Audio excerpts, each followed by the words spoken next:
Chairman NIRC of ICAI, all the distinguished panelists on the dais, equally distinguished guests. Some of you I have had the good fortune to work with, and I recognize some of them here in this gathering. It's indeed a pleasure that I am here amidst all of you, and I consider it as an honor that I get a chance to interact with such a distinguished set of professionals who have played such an important role, not only in the evolution of GST, but in its continuing simplification, in its continuing work towards making it more and more friendly towards trade, and also make it easier for the offices.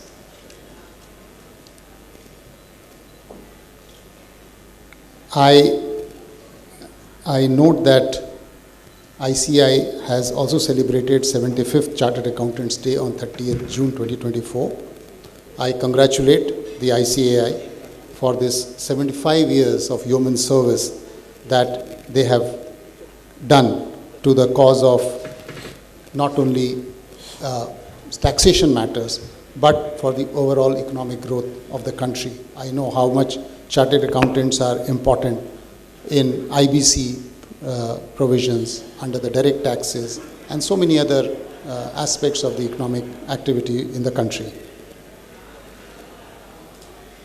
Chartered accountants, as I was discussing with Rajesh Agarwalji, and he sort of confirms what I have also seen it in practice, that they have made a remarkable contribution in the evolution of the implementation of GST in India. And I must say that the journey of GST in India is a testament to the collaborative spirit of various stakeholders, and one of the pivotal role that was of chartered accountants. When India embarked on the journey of implementation of GST, we knew that it was not just about reforming the tax system.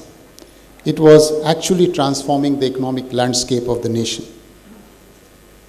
We aimed to replace myriad of indirect taxes and to convert it into a single streamlined system, making tax compliance simpler and fostering a unified market. And in this entire activity, in this entire endeavor, the chartered accountants played a very, very important role. So their role as an advisor and as a consultation, they had a very crucial role for policymakers and businesses in advising during the initial phase of the GST. They had a very deep understanding of the existing tax regimes, whether it be central excise, service tax, VAT. And they also had, combined with it, expertise in the financial regulations. And that is what empowered them to give very valuable insights into the designing of the tax system, which would make it more effective and more practical. Then they had a very, very important role in education and training. The complexity of the new system, that required a very, very extensive training, not only for officers, but also for all stakeholders, the taxpayers, the other tax professionals. And chartered accountants were at the forefront of this initiative. They conducted workshops, seminars, training sessions. We partnered with them also in the National Academy of Customs and Indirect Taxes. And all this made it easier for the businesses to understand and comply with the new regulations. They have also, now I was reading that you have made operational some 126 GST Sahayata desks, which across the country, which gives pro bono advice on implementation of GST to facilitate small taxpayers. I must say this is very, very commendable step, and that shows your commitment to ensure that the smaller taxpayers are given as much of help and advice as you could, as professionals, you could give them. Also, the transition to GST, it involved significant changes in the compliance procedures. Chartered accountants again played a key role in assisting businesses with implementation of GST systems, including adoption of new accounting practices. As we were discussing on the way, that many of them didn't have accounting software. A lot of them were still doing Bahi Khata and book and paper-based accounting system.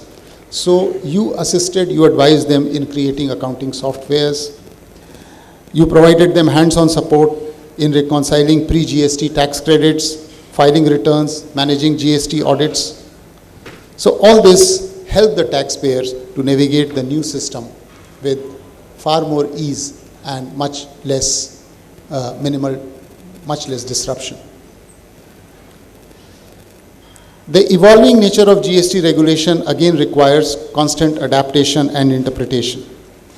Chartered accountants have their expertise in tax laws, and you have been advising clients on the legal and regulatory aspects. And that is where your role comes in. You are helping to address disputes, seek clarifications, ensure that businesses remain compliant. And it is heartening that on a weekend, you are all gathered in such large numbers to again discuss the new changes in the GST law and how it will impact the tax administration, the GST administration overall. Now, as you are going to discuss amendments, so GST framework is constantly undergoing amendments since its inception. And as a professional body, chartered accountants have been playing an active role in discussions and reforms. I remember when the first draft model GST law was brought out, that time also we had very comprehensive comments which came from the Institute of Chartered Accountants of India, and they have been continuously providing feedback to the government and highlighting areas of concern. I must say that of late, I don't see as many representations or as many papers coming from the chartered accountants. So I urge you that whatever issues that are arising in your interaction with the taxpayers in the field formations, do send us continuous feedback. That helps us. You have very eminent members here who can assist in formulating the way the representations have to be collated. If there are differing views, whether if it can be reconciled, that's very good. If not reconciled, then differing views can also be presented. But it's good to get feedback as to what further amendments or further complexities that you need to look at removing. It doesn't require much recollection to say that GST brought about a complete change in the way the indirect taxation works. In fact, once when I had gone to the US and we had a training, and then I realized how complex their tax system is. Their retail sales tax, their income tax is also at 2 levels. So I was telling them that, in case you also manage to amend your constitution, as we have done, to give common taxation powers to center and the state, if you ever manage to do that, do call us for technical assistance. We know how to bring about this kind of change in a very collaborative manner. So it was amazing that we could subsume around 30 taxes and cesses altogether to 17 taxes and 13 cesses to make it all into GST, and that has really helped us to progress towards the goal of one nation, one tax and one market.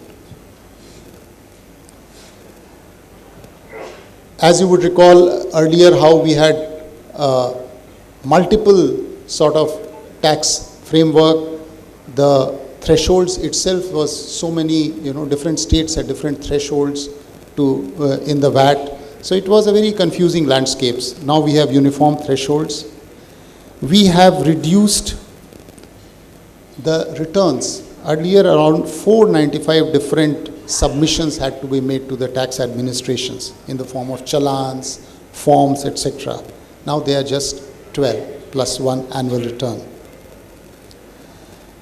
We have also tried to address, when the GST was being brought about, the effort was to keep the revenue neutral rate, that is the sum total of the taxes that was, the incidence of which was there during pre-GST, it should be maintained. So we had started with the effective weighted GST rate at the time of introduction was 14.4%. But with all the various, complications, problems, representations that came, the GST Council was very nimble. It reduced taxes on certain rates. So obviously they went below the revenue neutral rate. And the effective rate came to 11.6% in September 2019. And now, with some calibrations, it has become 12.2% as in 2024. The revenue buoyancy collection over the last 5 years has been 1.12. That is, we are growing more. Revenue is growing more than the growth of GDP, nominal GDP.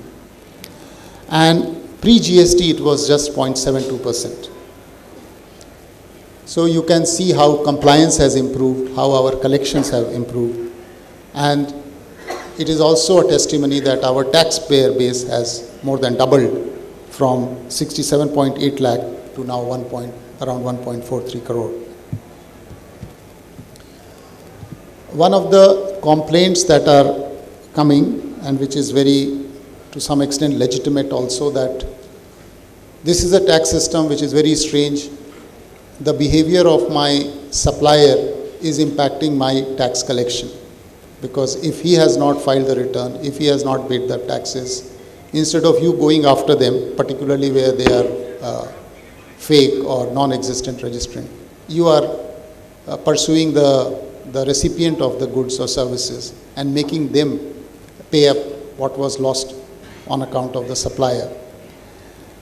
So this was discussed in great detail when the GST framework was being formulated.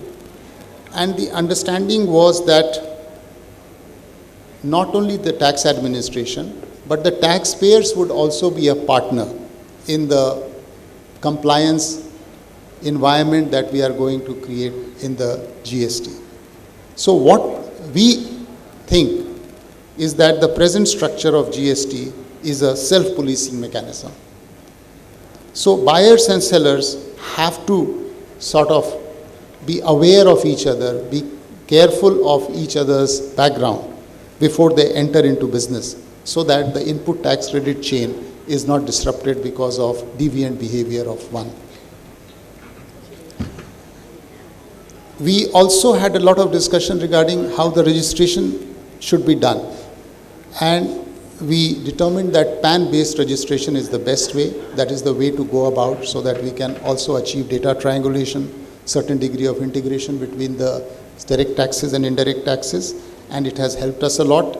We have a common system. We are able to also check on certain things, the turnover of the taxpayers, particularly the new applicants, and also their other behavior through their through the direct tax portal also.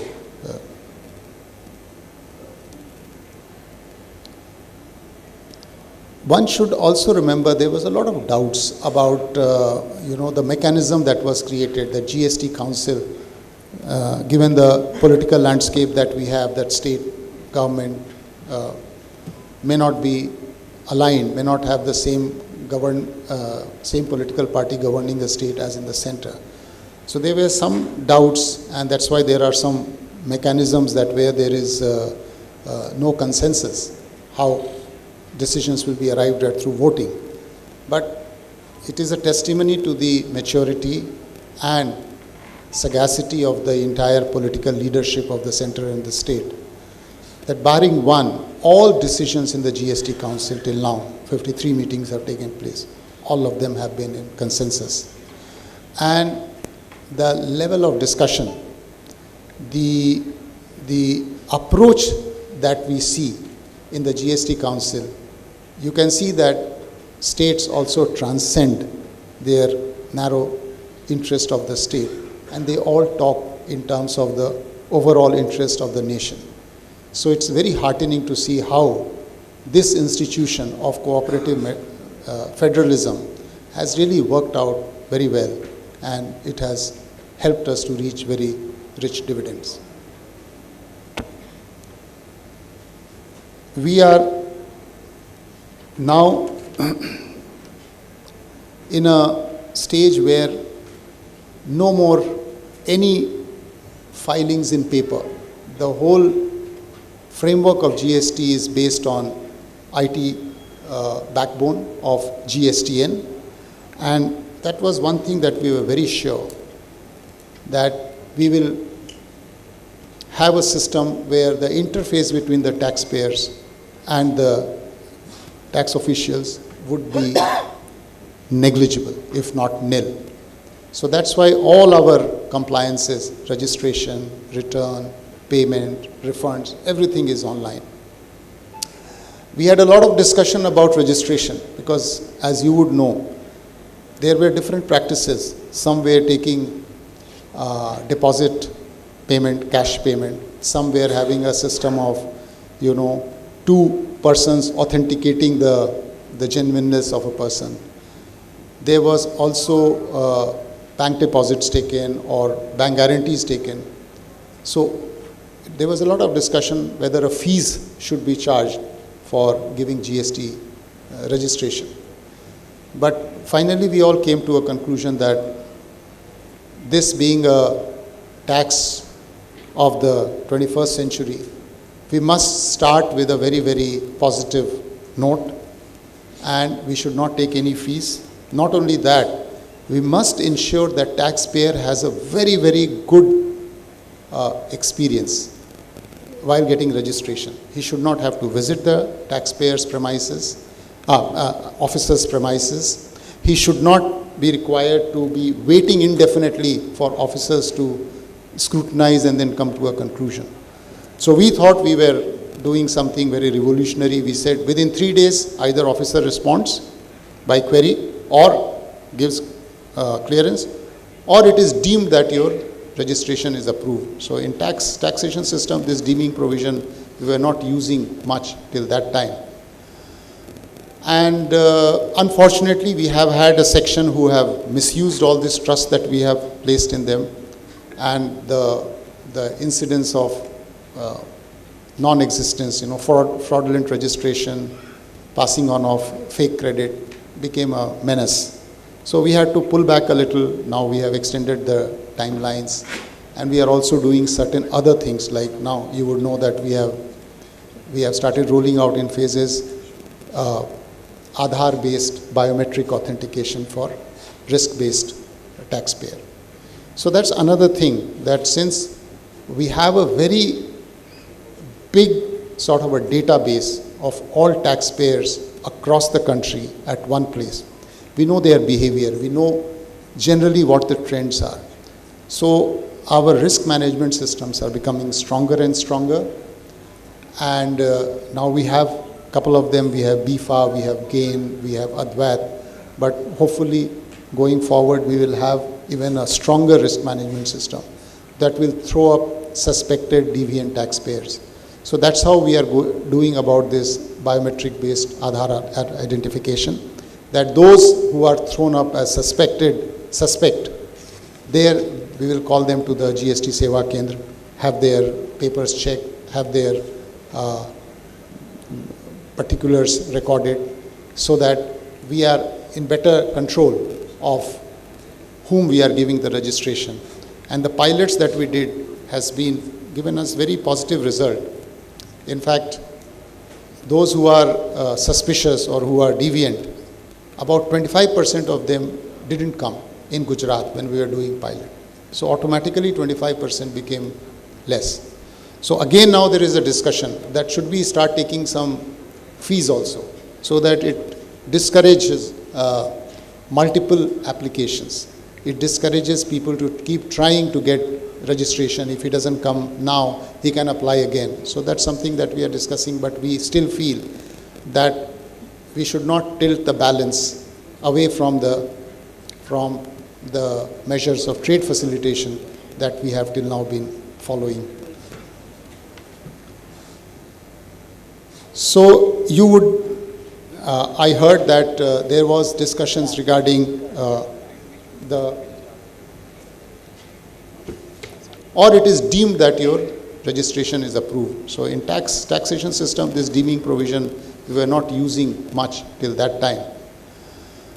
And unfortunately, we have had a section who have misused all this trust that we have placed in them, and the incidence of non-existence, fraudulent registration, passing on of fake credit became a menace.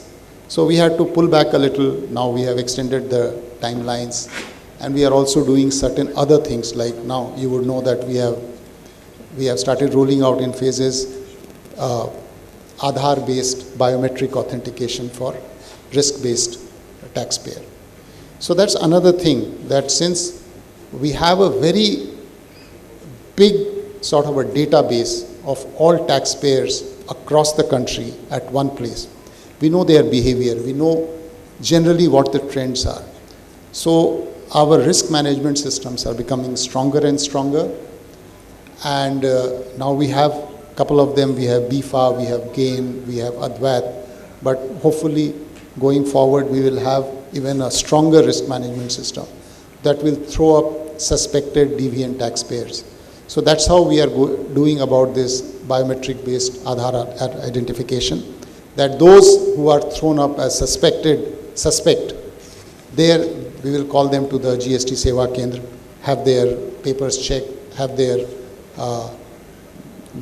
particulars recorded, so that we are in better control of whom we are giving the registration.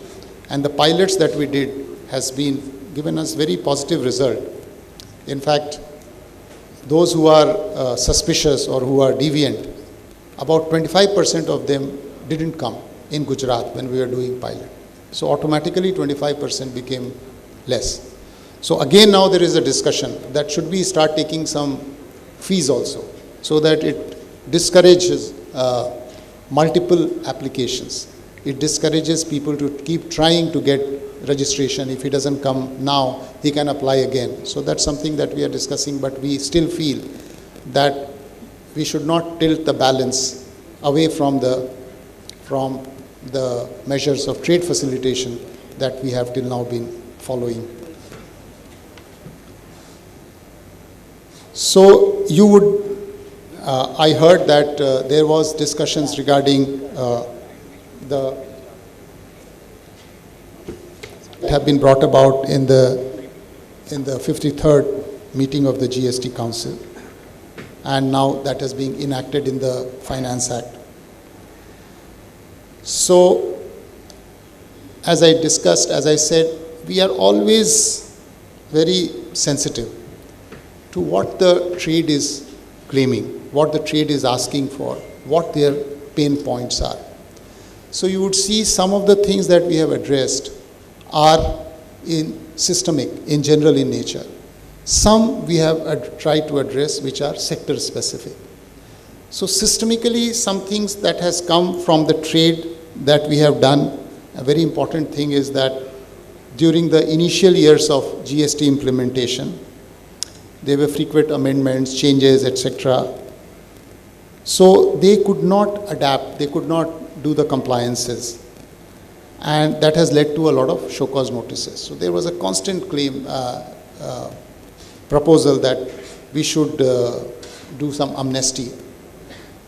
So in fact, there was discussion whether amnesty should be both for demands which are raised under Section 73 as well as Section 74. But we felt Section 74, since by its very nature there is an element of fraud, missuppression is involved. So there is no scope for for being soft on that kind of show cause notices, except where during adjudication it is found that this deserved to be adjudicated under Section 73 and not under the extended timeline. So other than that, we felt that we should limit this amnesty for demands which are under Section 73. And now for the financial years, show cause notices that are issued for financial year 17-18, 18-19 and 19-20, we have provided that there will be an waiver of penalty and interest. For those taxpayers who have who have paid the full amount of tax up to 31/3/2025. So that is the scheme that we have worked out, and now Section 128A has been enacted as part of the Finance Act, so it will come into operation. The other persistent pain point was that, earlier we had extended the time period for filing returns many times, but the time limit for invoice, for credit to be taken on invoice, was not changed. So while they could file the return, but they could not take the input tax credit on the invoices that by then had become, which had crossed the time limit of eligibility. So there was a constant demand that, if we have to pay finally the taxes in cash, then this benefit of amnesty has no meaning. So we have listened to this, and now we have said that they can time limit to avail input tax credit for any invoice or debit note through any return filed up to 30/11/2021, because I think that was the period up to which we had allowed extension of the returns. So up to that period, for all 2017-18, 18-19, 19-20 and 2021, they can take input tax credit for invoices up to 30/11/2021. So that again we hope will lead to a lot of reduction in litigation and a problem that I think was a bigger problem for the smaller taxpayers, because they are the ones who were more on the wrong end of the stick because they were not able to complete the compliances in time. The other issue that came about is that, and that was a lacuna in the law, that we have suspended the registration, we have cancelled the registration, and if in appeal he wins, but this process has taken more time, and they have, in the meantime, the invoices, the time period for taking credit under the invoice is over, then for no fault of his, he is not able to take input tax credit. So that also we have addressed, and we have said that they will be eligible to take credit for within 1 month. They will be able to take credit, if they file the return within 1 month of the revocation of the cancellation of the license. We have also been trying to see how to reduce the litigation in the entire landscape. And we, in service tax, central excise and customs, we have a system of a monetary limit for not filing appeal. States don't have this, but again it's a testimony to the common approach and a sense of common desire to avoid litigation, that both the states and the center, because as you know, any proposal relating to law procedures have to be approved by the law committee, which consists of members of the state and the central government, officials, senior officials, and anything related to tax proposals have to be first passed by the fitment committee, which again is represented by senior officers of central and state government. So after a lot of intensive discussion in the law committee, it was finally agreed that there will be a monetary limit now followed in the GST also, and it has been said that for any appeal up to 20 lakh, for taxes involved up to 20 lakh, no appeal before GST appellate tribunal, up to rupees 1 crore tax involved in High Court, no appeal, and Supreme Court it is 2 crore. Some critics may say it is too low, but I think it's a very important that we make a beginning, and this is what we have done, and we see how it works out. Of course, there are certain exceptions also built into it, and we have to see that how this entire scheme that we have worked out plays out. The other constant problem is that pre-deposit. Particularly the smaller taxpayers, they have been saying that even if they win the case, the amount of pre-deposit that they may have to pay, they may not be able to muster that much of financial resources to go into appeal because their pre-deposit amounts are very high. So we have made some effort in that direction. We have not been able to bring the pre-deposit to the levels that is there in central excise and service tax, but we have brought it down, and before appellate authority it has been reduced. Before Commissioner Appeal, it has been reduced from rupees 25 crore to 20 crore, both for CGST and SGST. And for filing appeal before Appellate Tribunal, the amount has been reduced from 20% to 10%, and the upper cap has also been reduced from 50 crore for CGST and SGST to 20 crore each. So we again hope that this will provide a relief. We recognize that still it is not, I would say, a complete panacea to the woes that the taxpayers are facing, but then we have to find a balance between the interest of the revenue and the interest of the taxpayers. So at this stage we feel this is the balance that we have been able to arrive at. There has been a problem with the electronic commerce operators. We have a system of taking TCS, tax collection collected at source. We have been taking 1% as the amount, but there has been a constant representation from them that this involves seeking refund because their actual tax incidence payment in cash is less than this amount which is collected at TCS. So taking note of that, we have now reduced it to 0.5%. So TCS will be 0.25% CGST and 0.25% SGST. An interesting provision that we have introduced now is Section 11A, which gives power to the government not to recover duties, taxes, not levied or short levied, as a result of general practice under GST Act.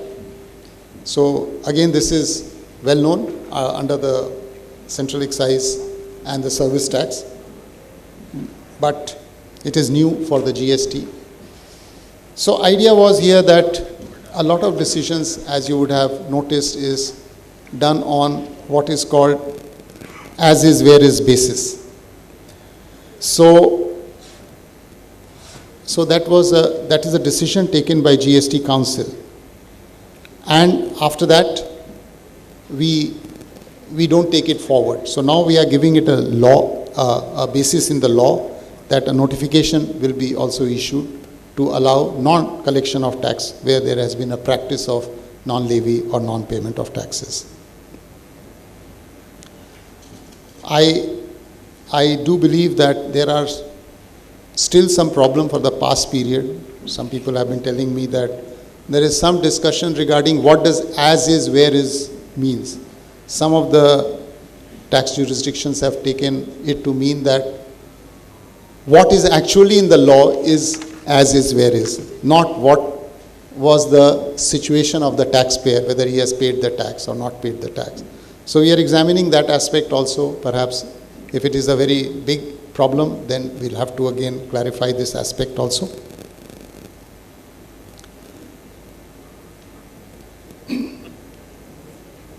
We have also, one constant problem has been with regard to how do we give refund of IGST, where because of a contract the prices have been revised upwards after the exports have taken place, and there was no mechanism, so there was a constant representation on that.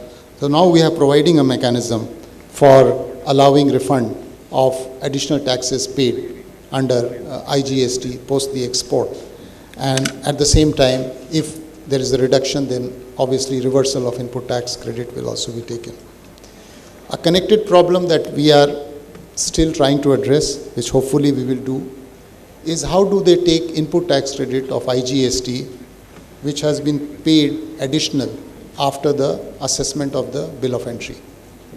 So the payments are made under TR6 challan, but that is not one of the prescribed documents for taking credit. So we are working on it. that, reassessed bill of entry. Every case there should be a reassessed bill of entry. Based on that, challans are generated online and payments are done, and then this payment particulars are transmitted from IceGate to GSTN to enable the taxpayer to take credit. So it's still again a work in progress, but hopefully we should be able to do it soon. One more thing that there is a constant grouse against the GST system is that we are not providing a mechanism for revision of return. So because of the nature of the GST tax, where, once the taxes are paid in the month, then there is a system of settlement of taxes between the state and center based on how much of the input tax credit has been used of IGST and how much has the taxes traveled for B2C transactions to individual states. So opening those returns is very difficult. That's why we have not been able to provide for a revision of return, but we have provided for carrying out changes in the month where you have found the mistake through GSTR1 and then correspondingly GSTR3B. Now the effort is that at least in the month in which you are filing the return, so GSTR1 you file by 10th, till 30th of the month you will have a window that you should be able to take the credit, that you should be able to modify the GSTR1 through a GSTR1A. So that is the document that we have provided. So that will help to lock the credit in GSTR2B till not the 2B they will not be able to get, but at least their tax liability will get reflected and they can pay the tax. They will be avoiding the interest component in the next month. And going forward, we are hoping that these tools will help us to lock the declarations made in GSTR1 and GSTR3B, because if the GSTR1 we ensure that all the transactions have been reflected, then the 2B there will be no reason for it to be amended as it is being done now. And once we are able to lock these two figures, then hopefully the potential to abuse the system by artificially enhancing the tax credit in 3B, that we can minimize. So that is what in future we are proposing to do. But as of now, it is all voluntary that they can make the changes. Another very important change we have made, and that has not come from any representation from taxpayers, that we ourselves did based on our experience of excise and now in GST, is this distinction between the time period for raising demand for those involving fraud, suppression, etc., and normal cases. We realize that one, that's a Damocles sword on the taxpayer, and if it is confirmed, then the pre-deposit burden is very high. Second, we felt that we should reduce the number of the time limit that is available for raising demand. So now we have equalized it under section 74A. We have now equalized these time limits and say whether it is fraud, suppression, or otherwise, the time limit will be 48 months from the date of the filing of annual return, and suppression, etc., will only be involved for the quantum of penalty. It will be 10% normally and 100% in case it is fraud, suppression, etc. is involved. And another very important thing that we have done, which I don't know, I'm sure all of you would have noticed it, is that now we have restored the entire input tax credit chain. Earlier, for section 74, input tax credit could not be taken by the recipient. Now, whether it is under 74A, the input tax credit can be taken by the recipient, whether it is fraud or a non-fraud case. Only is penalty. Because we felt that why we should have multiple layers of penalty, and one of that is on the recipient, when this kind of cases are involved. So very few collusive cases come about, but in every case, the recipients end up suffering. So I have taken a lot of time. Rajesh ji is, I think, getting a little impatient that, so we can discuss a lot of other issues also. But I thought most important thing is that we are constantly in a state of work in progress. Like we recognize that, the block credits under Section 17, that's something that we need to look at. We need to slowly relax that, because the balance between the revenue that we get and the compliance burden, perhaps the compliance burden is disproportionately high. So slowly we are working on that. We are hoping that we should be able to do some change in that area. We know that the intermediary, the concept of intermediary is a thorn on the side of the taxpayer. We are looking at how to address that.